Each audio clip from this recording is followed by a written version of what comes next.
A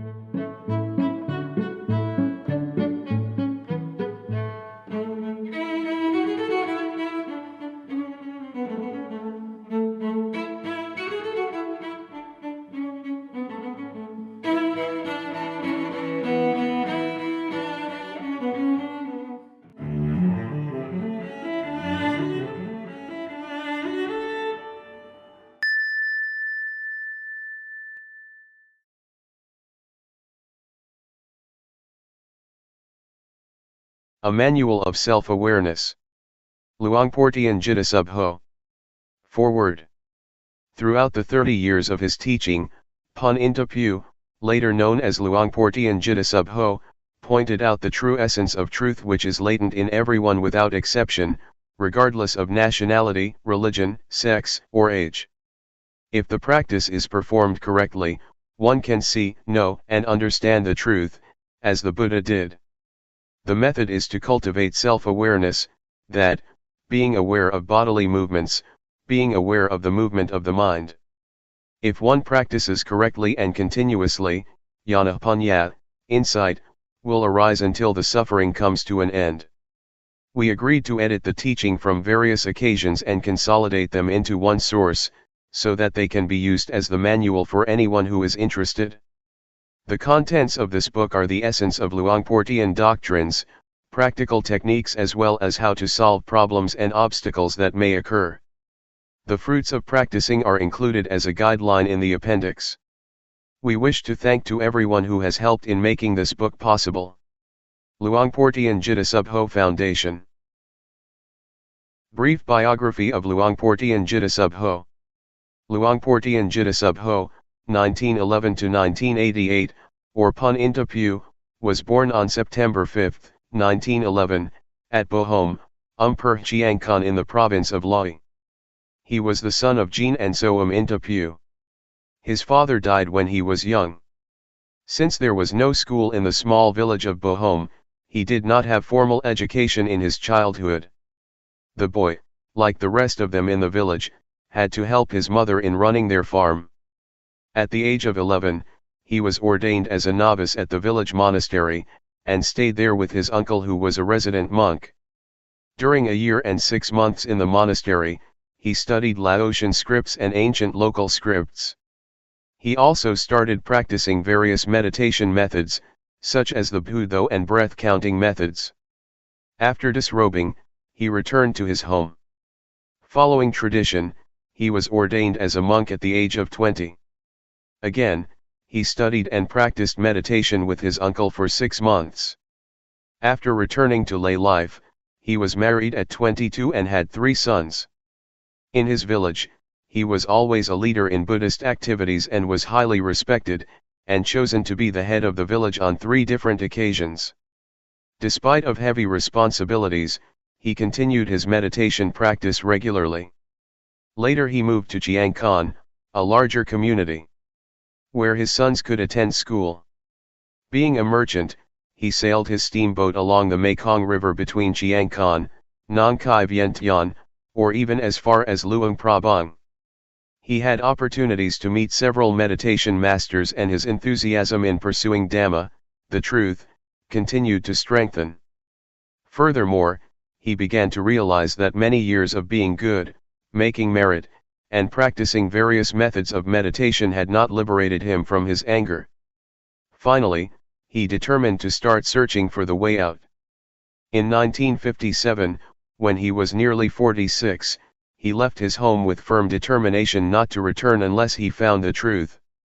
He went to Wat Rung Siamuk Daram, Thumbone Punpro, Umpur Tabor in Nong Khai province, Umpur Si Chiang Mai at present, and practiced a simple form of bodily movements, except that he did not follow the recitation of the words thingning, moving, stopping, like others did. What he did was only being aware of the movements of the body and mind. Within a couple of days, on the early morning of the 11th day of the waxing moon, the 8th month of 1957, his mind reached the end of suffering completely without traditional rituals or teachers. Later he returned home. He taught his wife and relatives what he had found for 2 years and 8 months, as a lay teacher. He then decided to re-enter monkhood in order to be in a better position to teach the people. The ordination was made on February 3, 1960. His teachings were spreading across the country as well as outside. He devoted his life to the teaching of Dhamma despite his poor health. He was diagnosed to have stomach cancer, malignant lymphoma, in 1982. In spite of his illness, he continued his work actively and incisively until the end of his life. On September 13, 1988 at 6:15 p.m., he passed away calmly at the age of 77, in a hut on Ga Buddhadhamma, Tup Minh Quan, Thumbon Gudpong in Lahi Province. Introduction. 1. The Dhamma, the truth, which I am talking, belongs to everybody. It does not belong particularly to any religion, whether Buddhism, Brahmanism, or Christianity, nor to any nationality, whether Thai, Chinese, French, English, American, Japanese or Taiwanese. Anyone who realizes it, possesses it. One who realizes it, possesses it. One who does not realize it, does not possess it. It exists in everybody regardless of his religion. Having realized it, you cannot prohibit others from cultivating it. Having realized it, you cannot destroy it, because it is indestructible. Nothing can destroy it.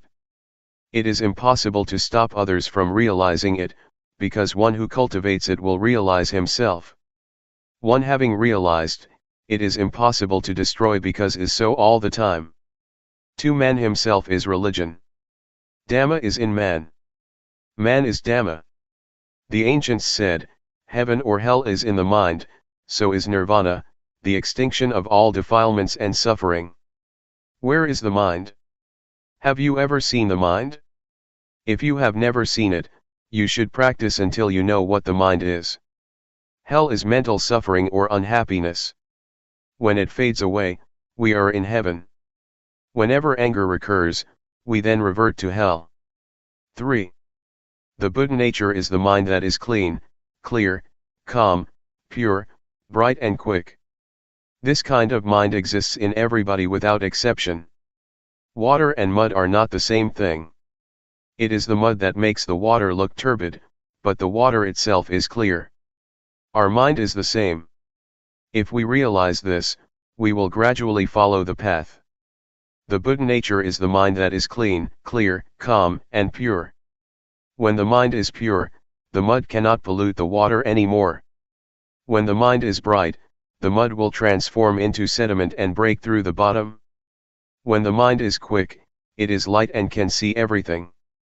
The mundane Dhamma, worldly truth, and the transcendent Dhamma, ultimate truth, are in coexistence. If we really realize the latter, then we can distinguish them from each other. If we do not realize it, we cannot make a distinction. 4. The Dhamma that made Siddhartha become an Arahant or the Buddha, existed prior to him.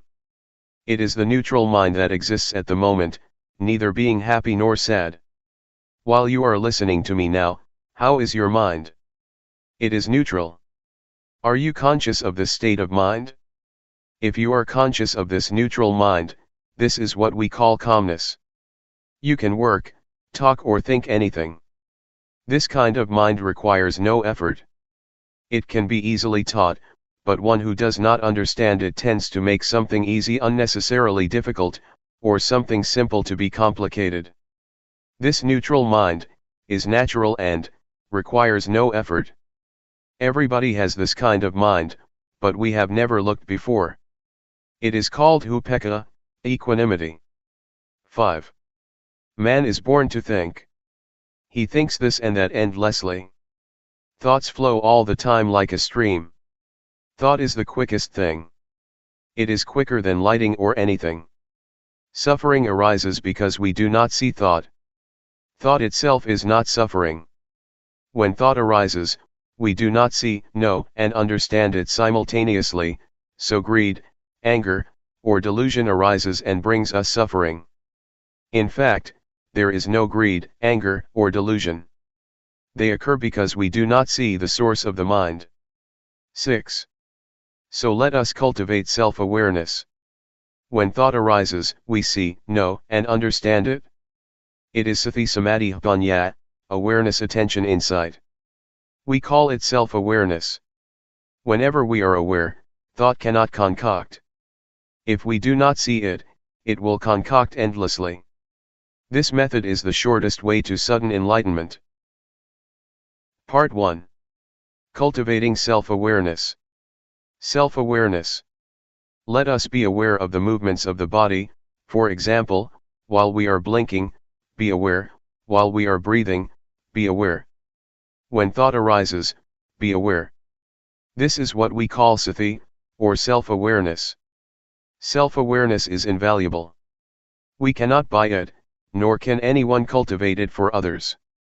For example, when I am clenching my hand, is anyone conscious of my feeling? No one is.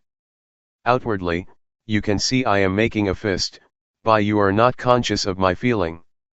Similarly, when someone is making a fist, I can see but I am not conscious of his feeling.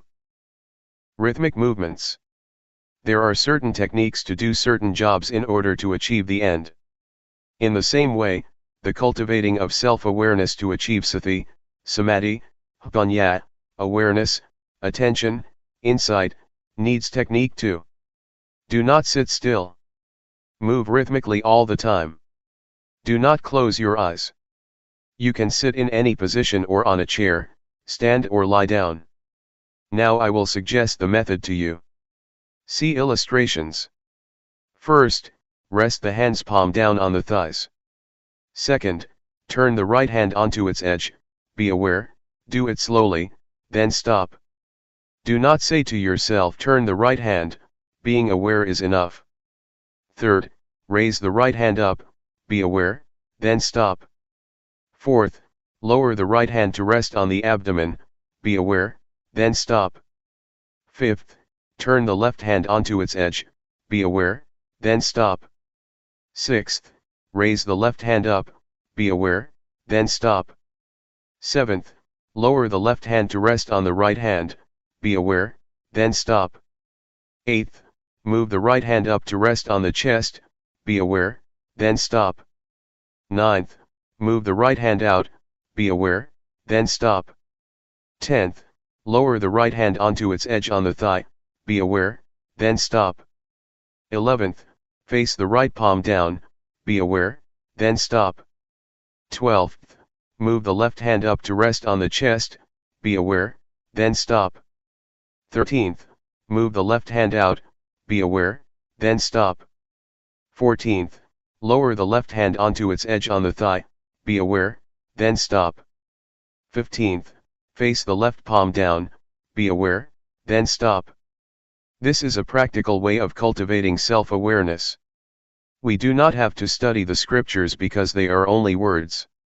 Studying the scriptures is not the way to enlightenment. This practice is the way to enlightenment. There are 8 steps of rhythmic movement in standing, 7 steps in sitting down.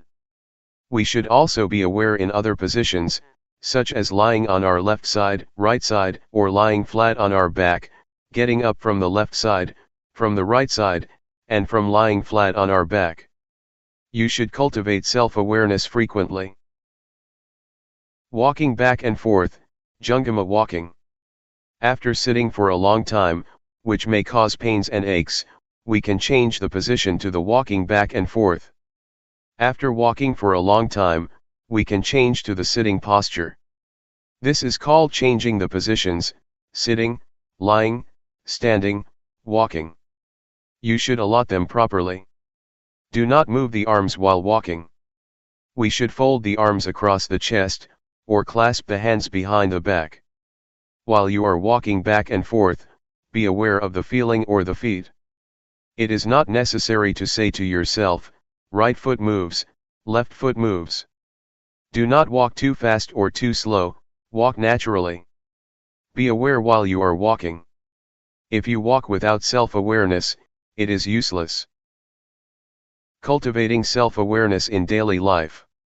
To cultivate self-awareness, we must practice as much as possible. We can practice even when we get in a car, or on a bus. While we are sitting on a bus or in a car, we lay our hand on the thigh, and turn the palm up and down, or we run the thumb over the fingertip, or we make a fist and open it repeatedly. Do it slowly and be aware. Wherever or whenever you practice, take it easy like playing. Only move one hand at a time, do not move both hands at the same time. If you move the right hand, do not move the left hand. If you move the left hand, do not move the right hand. Someone might say, I am very busy. I do not have time to practice, or I cannot do it, I am not pure enough. These are excuses. If we intend to do something, we can find time to do it. Whatever we do, be aware. For example, if you are a teacher, when you pick up a pen, pick it up with awareness. While you are writing, be aware. This is the natural way of cultivating self-awareness, learning Dhamma with nature. While you are having a meal, pick up the spoon, be aware, take the food into your mouth, be aware. While you are chewing food, be aware, swallowing food, be aware. Practice continuously like a chain. I guarantee the teachings of the Buddha, and the method I teach. I guarantee what I am saying, if you are serious enough and practice continuously, like a chain or the hands of the clock that rotate all the time. To practice continuously like a chain or like the rotating hands of the clock, does not mean that you have to cultivate self-awareness, by doing rhythmic arm movement, or walking back and forth all the time. The word to practice all the time means to be aware while doing all daily tasks, washing clothes, sweeping floor, cleaning house, washing dishes, writing, or buying and selling, just be aware. This awareness will accumulate little by little like the raindrops fall into a good container, and fill it to the brim. When we walk forwards or backwards, move the hand in or out, be aware. When we go to bed, we can make a fist and open it repeatedly until we fall asleep. When we wake up, we should continue our practice. This is called cultivating self-awareness. Summary. Practice the rhythmic movements continuously like a chain, as the Buddha taught. Be aware of it at every moment, standing, walking, sitting, lying, bending or stretching. When you practice the rhythmic movement, turning the palm up and down, raising the hand, lowering the hand, be aware. When you are nodding, and raising your head, be aware, leaning to the left, leaning to the right, blinking the eyes, opening the mouth, breathing in and out, be aware. When thought arises, be aware. Be aware of the movements all the time. Do not sit still. This is the technique of cultivating self-awareness. The essence of practice, a handful leaves Dhamma, is being aware of the movement of the body and the movements of the mind. I guarantee, if you practice continuously and seriously as I have taught, in at most 3 years, suffering will end. It may take only 1 year. For some people it may take only 1 to 90 days. The result is that suffering will decrease, or cannot disturb you anymore. Part 2. Walking on the path.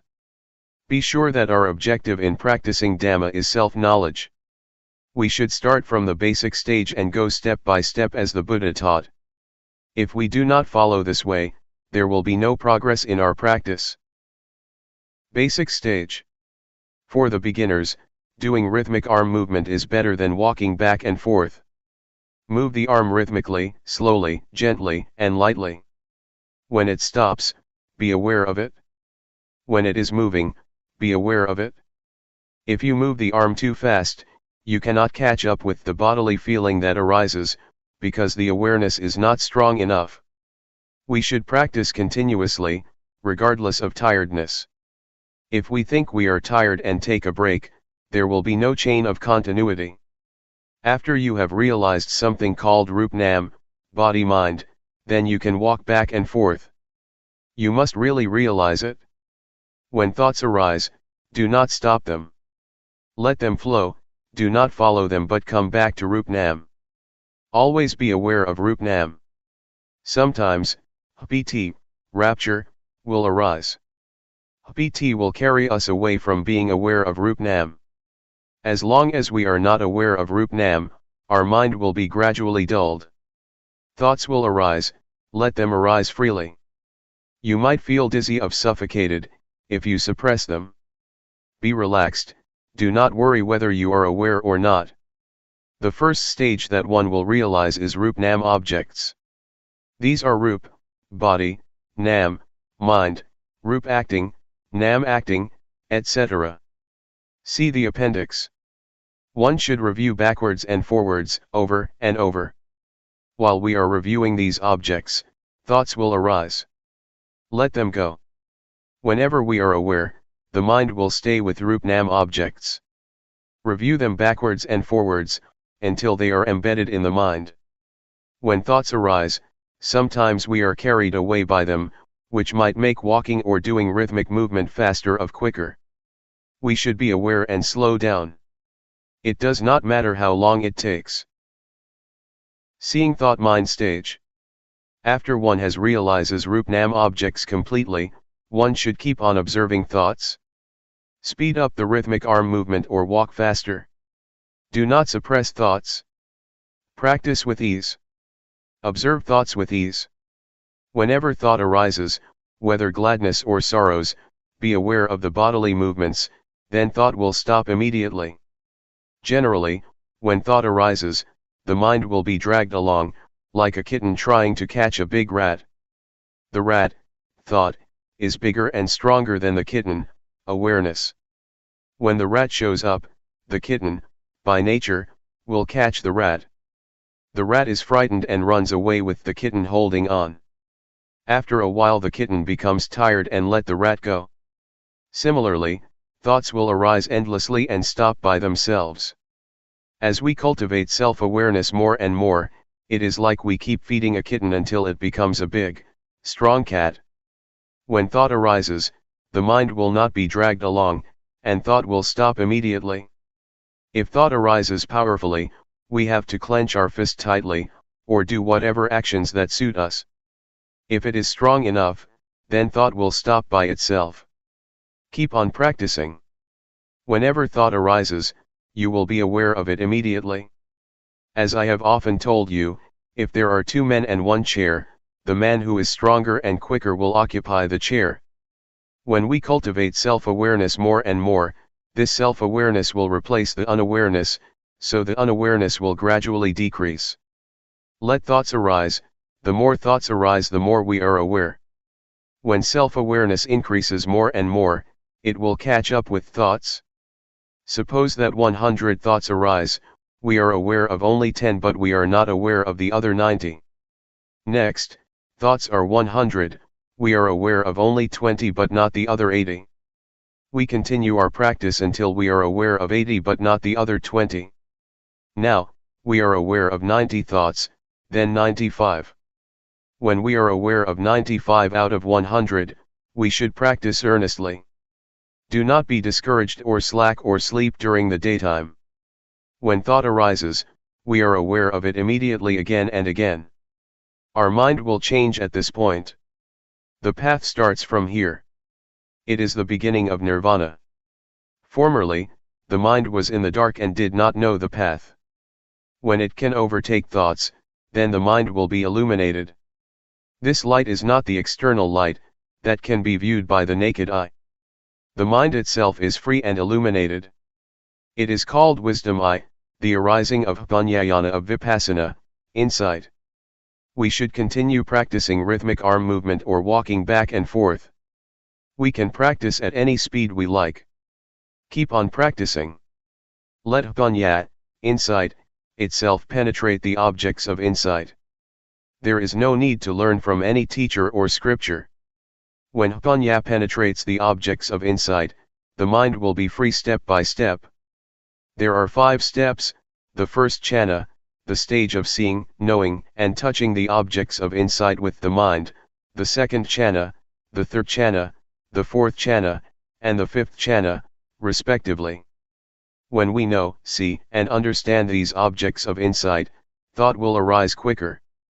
When we reach the last step, jnana will arise by itself. Once I attained this state, I understood the saying that the Lord Buddha has his hair cut only once. Whenever you have attained this, you could understand it, you cannot know it beforehand. If you know it beforehand, that is knowledge of Jnana. It is not being. When I see, know, and understand this, I realized, oh, the Lord Buddha has his hair cut only once. That does not mean the real hair. It means this was cut off. As we fasten a rope tightly between two poles, when we cut it in the middle, each part will return to its pole and cannot be rejoined. We will know and see the change. It is absolutely light, as if it is weightless. It is the end. When it ends, jnana will arise, and one will realize the end of suffering. Recommendations. There are two kinds of thought. The thought that comes in a flash, then goes away. This kind of thought brings anger, greed, or delusion. The second kind is the thought that we deliberately think. This one does not bring anger, greed, or delusion, because we intend to think with mindful knowledge. In this method, do not try to suppress thoughts. Let thoughts arise naturally. The more thoughts arise, the more we are aware. Some people feel annoyed with the distractions and worried that there is no samadhi, meditation. This is a misunderstanding. Distraction is a good thing because the more thoughts arise, the more we are aware. Keep on cultivating self-awareness earnestly, but do not concentrate. When thoughts arise, do not suppress them, but detach from them by being aware of the bodily movements. Self-awareness will replace the unawareness. Observing thought is the most important thing, which most people ignore. When thought arises, we begin to criticize or make comment on it. This means that we get into thought. It is not letting go of thought. It is knowing thought, not seeing thought. If we keep observing thoughts without any bodily movement, when thoughts arise, we will get into them easily. Therefore, it is necessary to be aware of the bodily movements.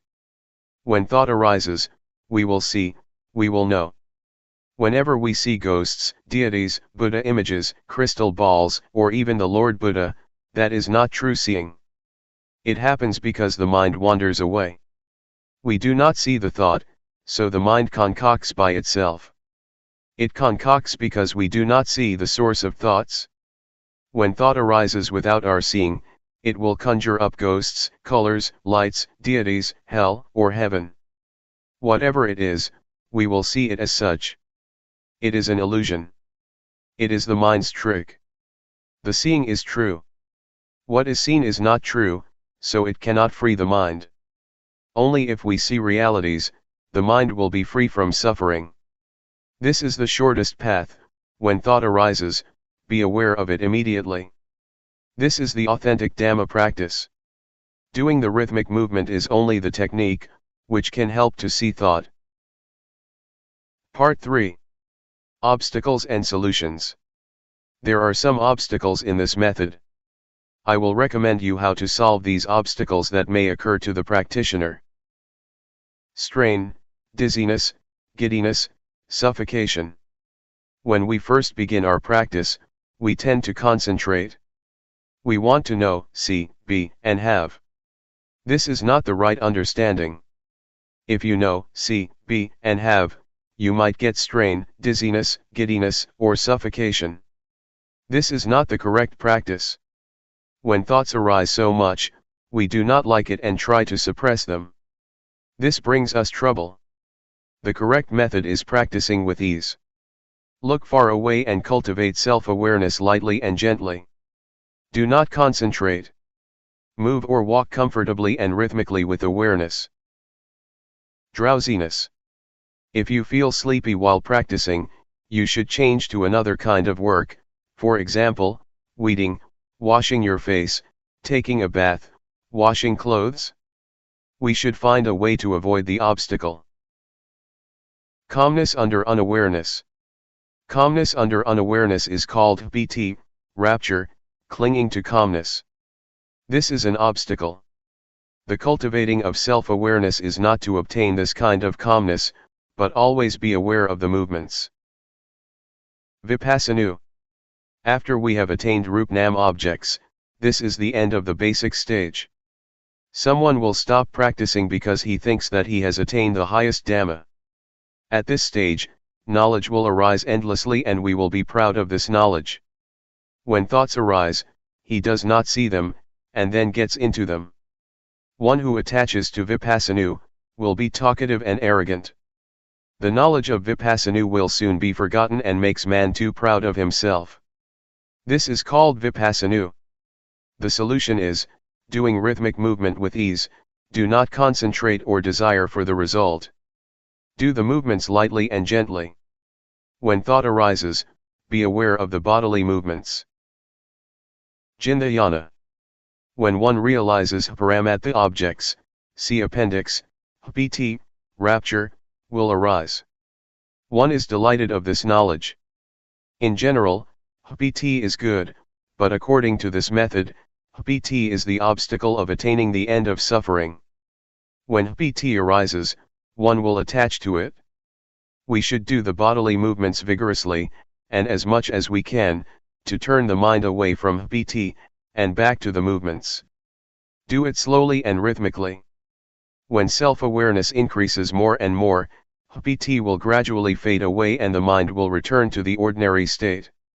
Suffocation, giddiness, or strain may arise. We should practice with ease, look far away and move gently. We should not stop practicing because of these obstacles, but continue our practice earnestly. Do not sleep in daytime but rest at night. Vipassana. According to the texts, Vipassana means seeing false as true, hell as heaven, evil as good. Vipassana is the state of mind, when one discovers something excellent, and thinks that he can keep it. So he leaves self-awareness behind to get that thing. It is like it was stolen by a thief. When he starts looking for it, it is no longer there. It is hidden. One should not leave self-awareness, even at the end of suffering or whatsoever. I realized the end of suffering after I attained it. At that moment, I was in the state of Vipassana. I clung to ecstasy because I had never been like this before. I was walking back and forth and I felt like I was floating above the ground about 1 to 2 meters. Actually, I was walking on the ground. I clung to that ecstasy but it did not last for long. Then I was aware of myself, why is it so? I began to review the objects of insight. At this stage, you should review the objects backwards and forwards, but this does not include Rupnam objects. After reviewing the objects, the ecstasy will gradually fade away. The mind will return to the ordinary state. Summary. If there is strain, dizziness, giddiness, or suffocation, we should do the movements gently. Do not concentrate. Do it with ease, look far away, then the uncomfortable feelings will loosen by themselves. The solving method of Jindayana is the same. Vipassana and Jindayana must be solved by correcting the technique. Do not review the objects of insight. In the case of Vipassana, we must review the objects of insight, Paramatha objects. Practice with ease. When the objects are clear, the strain will gradually decrease. Let thoughts arise, do not suppress them. When you practice, you must take care of yourself. Do not expect other people to take care of you. When anything that is not normal arises, you must stop practicing immediately. The abnormal state will gradually decrease by itself. Epilogue. 1. If we have right understanding, Dhamma practice will not be difficult. The truth that the Buddha taught exists in man. What he taught, everyone can do. 2. This method is easy. It is not necessary to study the scriptures, because the truth exists in man. Everyone can be aware of the movements of his own body and mind. Though we are not aware of ourselves, the bodies still move and thoughts arise, but we are not aware of them. The mind will conjure up unreality, if we are not aware of the movements of the body and the mind. This method is nothing other than being aware of the movements of the body and the mind. In other methods, There are many activities, for example, keeping precepts or practicing concentration. This method is not related to anything else. Why not? Because the truth exists within ourselves. 3. When we cultivate self-awareness, we should let every part of the body and the mind work naturally. Do not force them against their nature. This technique can be applied naturally, and does not do anything against the body's functions. Eyes, to see. Ears, to hear. Nose, to smell. The bodily movements must be done in a natural manner according to their functions. The mind generates thoughts, let it functions freely.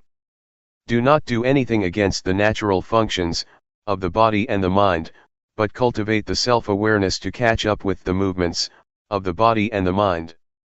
4. There are two kinds of calmness. The first is the calmness under unawareness, a dull calmness like a brick or stone. It is called calmness without bhunya or calmness under delusion. The second is calmness with awareness. It may not be called calmness, but should be called enlightenment. This kind of calmness is calmness without anger, greed, delusion, calmness without ignorance, calmness without unawareness. Whatever you call it, it is only words. Calmness with awareness means we do not want anything else. We no longer seek for teachers, or methods, or places. Calmness means cessation. 5. The rhythmic bodily movements and the cultivating of self-awareness cause bhunya. This bhunya does not arise from intellect. It arises from the law of nature. We call it jnana bhunya of Vipassana, wisdom of insight. What is the meaning of bhunya arising? It means bhunya arises from the realization of a set of insight formulas. It is not necessary to learn these formulas from the scriptures. This set of insight formulas means success which is within the formulas themselves, as diamond buried in the mud, after being sifted, only the diamond remains. We should practice until these formulas appear naturally and exists permanently. Everybody has the set of formulas within himself. After attaining the end of suffering, jnana will arise.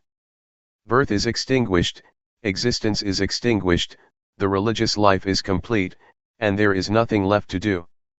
The studying of Buddhism ends here. 6. Cutting the hair only once means, the body returns to its original state, and the mind returns to its original state by the law of nature. This is neither long nor short. It is insipid, wonderful, and respectable. You have never attained it before. Dhamma is not what you can imagine, you have to practice until attaining the state of being. Everyone should keep in mind that if we do not attain this state, when we are nearly died, about 1 to 2 seconds to 5 minutes before the last breath, we will experience this, then our breathing stops. This is the truth, the ultimate truth. Everyone must die and will experience this. If we do not realize this, we will live in the mundane world. If we realize this, it is the way out. When we see this, birth extinction state, we will realize the state of dying. It must be like this. We will know how to die.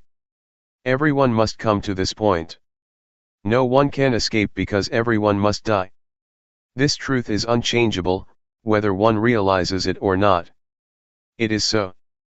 7. Being aware of the movements of the body and the mind, can lead us to this point, the end of suffering. This is the path to walk by oneself. It is the one and only path. This path is different from others. You will realize Rupnam objects within 5 to 10 days, if you practice earnestly. One who practices seriously, within 1 to 3 months, his state of mind will change. It is the beginning of the path. If you are a conscientious man, no longer than 3 years, you will attain the end of suffering. For one who is not serious enough, it is useless even after 10 years. I have challenged many people to practice. More or less, some must have realized. Warning. You should not practice according to your own content, opinion, or thought. In order to make your practice progress, You should be obedient to the instruction of the craftsman, the teacher. You should avoid talking to each other, and refrain from taking all kinds of addictive things, such as cigarettes, tea, coffee, etc., otherwise your mind will be attached to them. You should practice with determination. Do not deceive yourself. Do not sit still. Keep doing rhythmic movements continuously. Do not concentrate. Practice with ease. Open your eyes. Let thoughts arise freely, do not suppress them. For this method, you will see, know, and understand this way, see appendix. If you see other than this, it is not correct. To one that feels. The teaching of Luangpor Teean. Original preface. This book is not concerned with words, but with the practice at yourself, the fruit that is received, you receive it at yourself. This method is therefore the most direct and easiest. It is to watch the mind at the moment it thinks, to know the deception in the actual moment, and to resolve it there. It isn't that knowing the thought we evaluate it, because doing so is delusion, anger and greed as well. When we can cut here, there is Sati Samadhi Panya complete at this moment. Practitioners who tried the practice, both Thai and non-Thai, especially Singaporeans, have given donations towards the printing of this book, which is being published for those who have never tried the practice. The practice described in this book is of such value to be priceless, just as the life of humans has no price and cannot be bought or sold. Luangpor Teean. February 1 BE 2527, 1984. It rains hard on a covered thing. It rains not hard on an open thing. Today we shall talk about how to end dukkha, suffering, according to Buddhism. The Buddha taught that each of us could come to the very important point of the cessation of dukkha. So I shall talk about a simple and direct method of practice according to my own experience. I can assure you that this method can really release you from dukkha. When we talk about a method to end dukkha, the words are one thing and the practice is quite another. The method of practice is a method of developing sati, awareness, in all positions, standing, walking, sitting and lying. This practice has frequently been called satipatthana, the grounds of awareness, but whatever you call it, the point is to be aware of yourself. If you are aware of yourself, then moha, delusion, will disappear. You should develop awareness of yourself by being aware of all your bodily movements, such as turning your hands, raising and lowering your forearms, walking forward and back, turning and nodding your head, blinking your eyes, opening your mouth, inhaling, exhaling, swallowing saliva, and so on. You must be aware of all of these movements, and this awareness is called sati.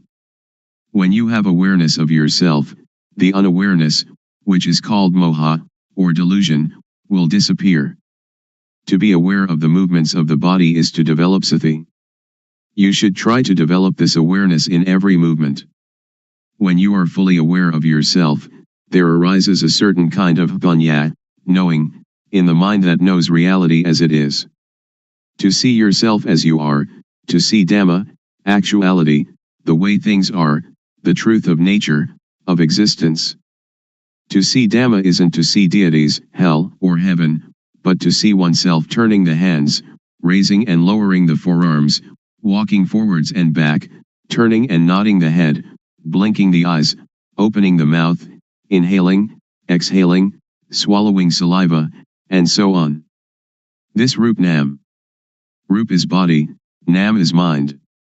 Body and mind are dependent upon each other.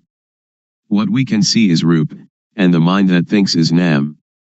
When we know Rup Nam, we know reality as it is. When you see with the eyes, you should be aware of it. When you see with the mind, you should also be aware of it. Dhamma is yourself, everyone is Dhamma, whether male or female, Thai, Chinese, or Westerner, each is Dhamma. The practice is with us, and the teaching of the Buddha can really lead us to the extinguishing of dukkha. Individuals are Dhamma, Dhamma is the individual. When we know Dhamma, we will understand that everything is not as we think it is. Everything is sammuti, supposition. This is the punya that arises so that the real teaching of the Buddha can be realized. Whether the Buddha existed or not, Dhamma is there. When you really see this, you will be beyond your superstitions. Once you that Dhamma is yourself, it is you that lead your own life, not anything else. This is the beginning of the end of dukkha. Next, we try to develop sati in all our movements in daily life. For example, when we make a fist or open it, we are aware of it. And when we are aware of all our movements, then not knowing, or moha, disappears by itself. When there is awareness of ourself, there is no delusion. It is like pouring water into a glass. As we pour the water in, it displaces the air, and when we have filled the glass with water, all the air has gone. If we then pour the water out, air instantly goes back into the glass. Just so when there is moha, sati and punya cannot enter. But when we practice the developing of sati, doing awareness of ourselves, this awareness displaces moha. When there is sati, moha cannot arise. Actually, there is no dosa, moha, lopa, anger, delusion, greed. Why not? As you are listening to me talking, how is your mind? Your listening mind is natural, and free from dosa, moha, lopa. Now we come to know sasana, religion, Buddha sasana, Buddhism, papa, sin, and punya, merit. Papa is stupidity, punya is cleverness or knowingness. When you know, you can relinquish. Sasana is the individual, and Buddha sasana is the sati punya, awareness knowing, that enters and knows the mind. The word Buddha means one that knows. In developing sati in all our movements, we develop total awareness in the whole body. When thought arises, we see it, know it, and understand it. But in the case of common people, they are part of that thought, so they cannot see the thought. Suppose that we are in a mosquito net, which is inside a room of a house. We must first come out of the room and the house to see that we were also inside them. Thought is the same. We cannot see it if we are part of it. We must come out of it in order to see it clearly. When we see it, thought stops. It is just like bringing a cat into our house to get rid of the rats that are disturbing us. Cats and rats are enemies by nature. At first the cat may be very small and very weak, while the rats are large and full of energy. So if the cat pounces on a rat, it is dragged along as the rat runs away, and, after holding on for a while, it must let go. We cannot blame the cat, but we must feed it. We feed the cat often, and soon it is very energetic and very strong. Then, when the rats come, the cat can get them. When the rats are caught, they die of shock at once, before the cat eats them. Thought is the same. If we develop sati, then when thought arises we become aware of it, and it stops. The thought does not continue, because we are aware of it. It disappears because we have sati, samadhi, setting up the mind, steadiness of mind, and punya all together at that moment. Sati, or awareness, means to be alert like a cat watching for rats. When thought arises, we do not have to be a part of it. It will arise and disappear by itself. When there is sati, there is no moha. When there is no moha, there is no dosa, moha, lopa. This is called nam-rup. Nam thinks, and we know the deception, we know it in time, we know the protection, we know the cure. Just this is sati. Sila, keeping moral precepts, is normality. Sila is the result of a normal mind. This is the same as sati, samadhi, punya. The method to develop the total awareness that can end dukkha, as I understand it, and as I believe the Buddha taught, is to practice in our daily life. So we need not sit cross-legged with eyes closed. If we sit like that, we cannot work. If a thief comes, he will succeed in robbing us, so we should open our eyes, and then we can work at any kind of work, and all the time we can practice the developing of sati. Whether we are students, teachers, parents, sons, daughters, policemen, soldiers, or government officials, all of us can fulfill our responsibilities while practicing developing sati. Everybody can do their duty practicing developing sati. How? Since we do not sit with eyes closed, we can go on with our duties and see our mind at the same time. The mind has no real self. As soon as it thinks, we see it, we know it, we understand it. To develop sati is to shake the knowing element of a person. Everybody has the reality in their own mind, but if we cannot see it we do not understand it, but it is still there. Now if we look we see it. When we see like this, it is called seeing Dhamma. Seeing this kind of Dhamma can get rid of dosa, moha, lopa. Magga, the noble path, is the way of practice leading to the cessation of dukkha. The way of practice is to be aware of thought. Our body works according to our duties and responsibilities, but our mind must see thought. Dukkha arises and, because we do not see it, it conquers and enslaves us, it sits on our head and slaps our face, but if we can see it, know it, and understand it, then it cannot defeat us. Dukkha is like a leech that attaches itself to us and sucks our blood. If we try to pull it off it is stubborn, it resists, and we hurt ourselves more. But if we are clever we simply use water mixed with tobacco leaf and lime, and squeeze the water onto the leech. The leech is afraid, and drops off by itself. So we don't have to tear it out, or to force it, in order to get rid of it. This is the same. Those who don't know try to stop dosa, moha, lopa, they try to fight and suppress it, but one that knows just has sati to watch the mind and see thought. It is like turning on an electric lamp. A person who does not know about electricity will try at the bulb instead of the switch, so the lamp does not light. But someone that knows about electricity knows how to use the switch, and the lamp lights up. Dosa, moha, lopa is like an electric lamp, the thought is like the switch. The thought is the cause of this derangement. If we want to eliminate the derangement, we come to the thought. When we have sati watching thought, dosa, moha, lopa cannot arise. Actually, there is no moha, no lopa and no dosa. We touch the switch here in order to have light there. We develop sati here in order to end all dukkha. Dukkha arises from moha.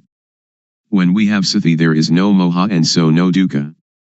When we move our hands we feel, and the awareness of this feeling is sati, and when we have sati we are separate from thought and can see thought. You should not pay so much attention to the movement, but use sati to watch conceptual thought. Just passively see the thought, do not stare at it.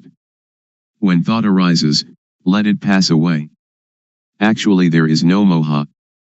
Moha arises when we are not aware.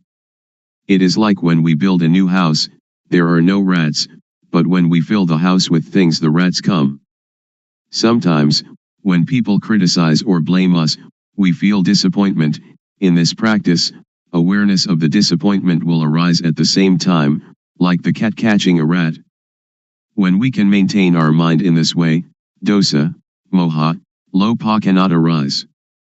When thought, suffering, or confusion arise, do not try to stop it, but observe it, and we will understand its nature. As soon as thought arises, sweep it away immediately and come to be with the awareness. Thoughts, suffering, confused mind, they will go by themselves. Any time that thought arises we know it, even while sleeping. When we move our body while sleeping we also know it. This is because our awareness is complete. When we see thought all the time, no matter what it thinks, we conquer it every time. Those that can see thought are near the current to nibbana, extinction of dukkha. Then we will come to a point where something inside will arise suddenly. If the thought is quick, panya will also be quick. If the thought or emotion is very deep, panya will also be deep. And if these two things are equally deep and collide, then there is the sudden breaking out of a state that is latent in everybody. With this occurrence the eyes, ears, nose, tongue, body, and mind are detached from sights, sounds, smells, tastes, touches, and mental objects. It is like uncoupling the drive mechanism of car. When the parts become independent of each other, the car, although it still exists, can no longer be driven. When this state occurs, we do not die. We can still work according to our duties. We can eat, drink and sleep. But now, by the law of nature, everything is void, and this is the unchangeable law. Suppose there is a rope drawn tightly between two posts, and we cut it in the middle, so that the rope falls apart. If we want to tie it together again, we cannot. If we untie it from a post to tie it in the middle, then we cannot tie it to the post again. This is like the six senses of one that realizes their original nature.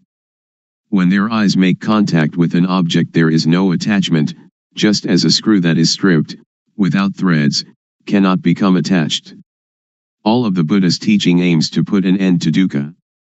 If we do not understand this, we will be in doubt about his teaching, and speculation about rebirth, heaven, hell, and so on, speculation that should be ignored, will plague our mind. The teaching of Buddha is timeless, and is not limited by language, race, nationality, or religion. According to the Satipatthana Sutta, if you practice Satipatthana continuously, like a chain, that is, to develop sati at all moments, then arahata, extinction of dukkha, or the attainment of the anagami, non-returner, can be expected within 7 years. Or in as short a time as 7 months or even 7 days. If you develop sati according to the method I have explained, and have sati continuously like a chain, then in at most 3 years dukkha will be diminished by 60%, and in some cases completely eliminated. Some may achieve this in as little as 1 year or even 90 days. There is no gladness or sorrow, contentment or discontent. This way to the cessation of dukkha is an easy way. It is difficult because we do not really know. Therefore we have doubt and lack of confidence. When we are confident in every step of practice, it is not so difficult. You can practice it anywhere, but you should really know the practice. If you can assure yourself, then you have a refuge in yourself. Religion means this refuge.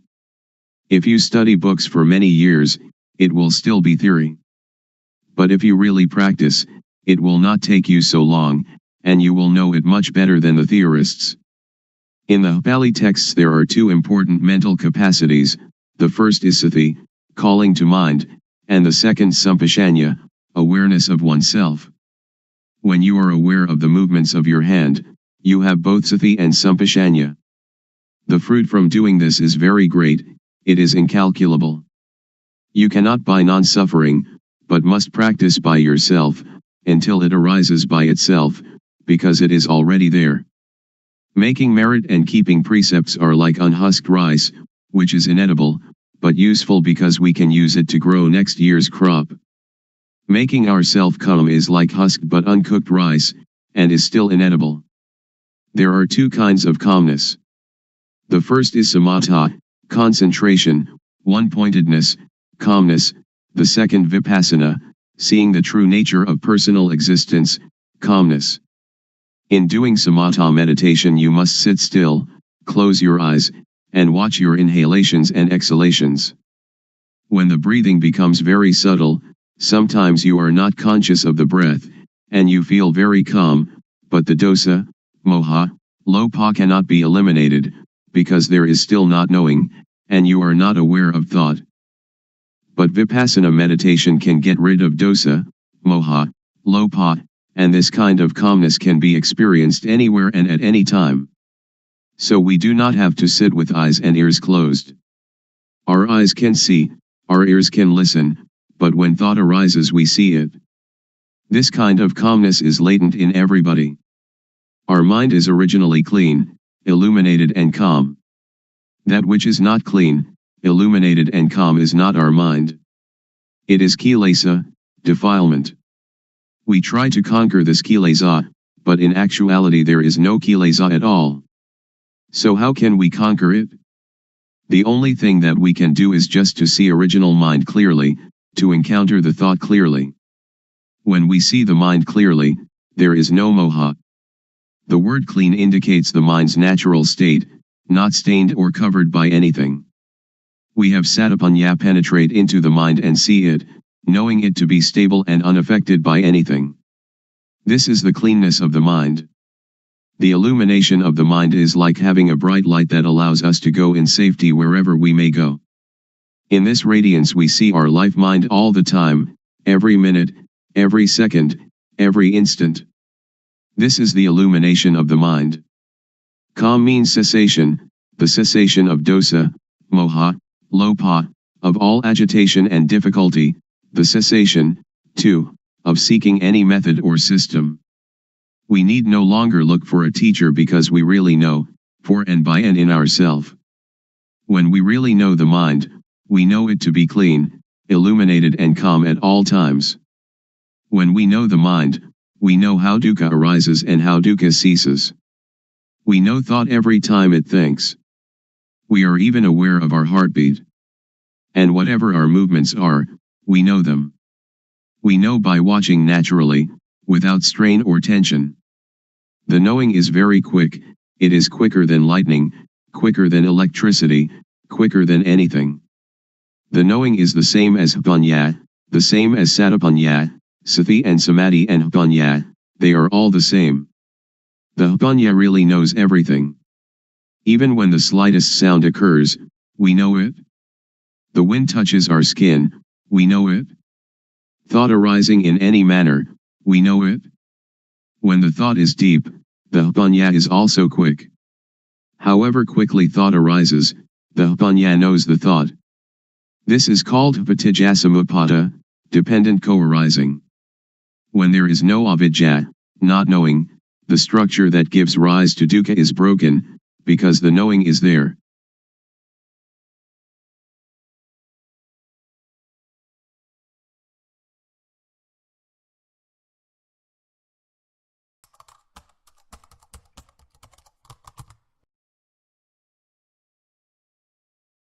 May all beings be at ease, whatever living beings there may be, whether they are weak or strong, omitting none, the great or the mighty, medium, short or small, the seen and the unseen, those living near and far away, those born and to be born. May all beings be at ease.